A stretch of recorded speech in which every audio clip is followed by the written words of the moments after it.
തിരുവനന്തപുരത്ത് അതായത് തലസ്ഥാനത്ത് മറ്റന്നാൾ മുതൽ ഇനി തിരക്കോട് തിരക്കാണ്. അതെന്താണെന്ന് ചോദിച്ചാൽ 30ാമത് രാജ്യാന്തര ചലച്ചിത്രമേള തുടങ്ങാൻ ഇനി ഒരു ദിവസം മാത്രമേ ബാക്കിയുള്ളൂ. സിനിമാ പ്രേമികളെല്ലാം തിരുവനന്തപുരത്തേക്ക് ടിക്കറ്റ് എടുത്ത് പോകാൻ തയ്യാറായിട്ടുണ്ട്.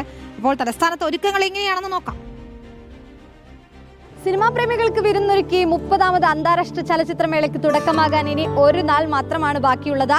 തിരുവനന്തപുരത്ത് എല്ലാ ഒരുക്കങ്ങളും അതിന്റെ അന്തിമ ഘട്ടത്തിലേക്ക് എത്തിയിരിക്കുകയാണ്. അപ്പോൾ മറ്റന്നാൾ മുതൽ അങ്ങോട്ട് 8 നാൾ ഇനി തിരുവനന്തപുരത്ത് ആഘോഷത്തിന്റെ ദിനങ്ങളാണ്.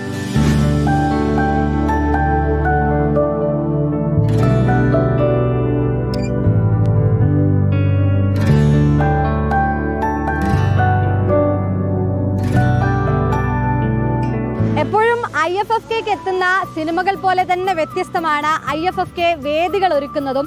നമ്മൾ വേസ്റ്റായി കളയുന്ന കുപ്പികളും പ്ലാസ്റ്റിക് കവറുകളും ഒക്കെ ഈ വേദി ഒരുക്കാനായി ഉപയോഗിക്കാറുണ്ട് എന്നുള്ളതാണ്. അത് തന്നെ ഇത്തവണയും ഒരുക്കിയിട്ടുണ്ട്. IFFKയുടെ ഒരു പൂർണ്ണ ചിത്രം, ആ വേദികളുടെ പൂർണ്ണ ചിത്രം തെളിയുമ്പോൾ നമുക്ക് മനസ്സിലാകും നമ്മൾ കളയുന്ന ഈ പ്ലാസ്റ്റിക് കുപ്പികളൊക്കെ എത്ര മനോഹരമായാണ് ഈ വേദികൾ ഒരുക്കാനായി തയ്യാറാക്കിയിട്ടുള്ളതെന്ന്.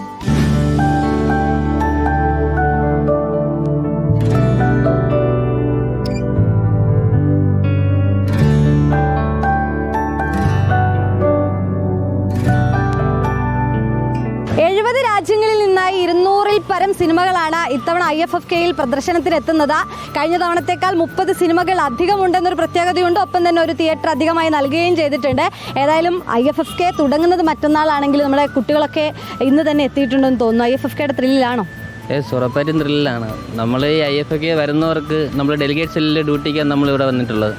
അപ്പോൾ അവർ വരുന്നതിന് മുന്നേ 3 ദിവസം തന്നെ ഡെലിഗേറ്റിലുള്ള നമ്മൾ പ്രോഗ്രാം തുടങ്ങി വരുന്നുണ്ട്. അപ്പോൾ അവർക്കുള്ള ഈ ID കാർഡായിരുന്നാലും ബാഗ്, ഷെഡ്യൂൾ, ബുക്കായിരുന്നാലും നമ്മൾ കൊടുക്കുന്നത്. അതാണ് നമ്മളെ ഡ്യൂട്ടി. അപ്പം പഴയതിനെക്കാട്ടിയും കുറച്ചും കൂടെ നല്ല ഇമ്പ്രൂവ് ആയിട്ട് ഈ 30ാമത്തെ IFFK നല്ല രീതിയിൽ പോകുന്നുണ്ട് എന്ന് വിചാരിക്കുന്നു. ഇപ്പോൾ മറ്റന്നാളായാലേ സാധാരണ IFFK ആയാൽ തന്നെ എല്ലാവരുടെയും ഈ ബാഗും പുസ്തകവും ഒക്കെ ഇനിയിപ്പോൾ സ്റ്റാറ്റസുകളിൽ നിന്നറിയുമല്ലേ? അങ്ങനെ ഒരുപാട് പേര് എത്തിത്തുടങ്ങി. എങ്ങനെയാണ്? ഇന്ന് തന്നെ 2-3 പേരൊക്കെ വന്നിട്ടുണ്ടായിരുന്നു. കാർഡൊക്കെ ആയോന്ന് ചോദിച്ചപ്പോൾ നാളെ ഉച്ച മുതലാണ് സ്റ്റാർട്ട് ചെയ്യുന്നത്. എല്ലാവരും നല്ല ത്രില്ലാണ് ശരിക്കും അല്ലേ? അതെ. സിനിമ കാണാറുണ്ടോ? എല്ലാ IFFKയിലും വരാറുണ്ട്? ആദ്യമായിട്ടാണ്? ഇപ്പോൾ ഫസ്റ്റ് ടൈം. അതിൻ്റെ ഒരു ത്രില്ലുണ്ടോ IFFK? ഉണ്ട്.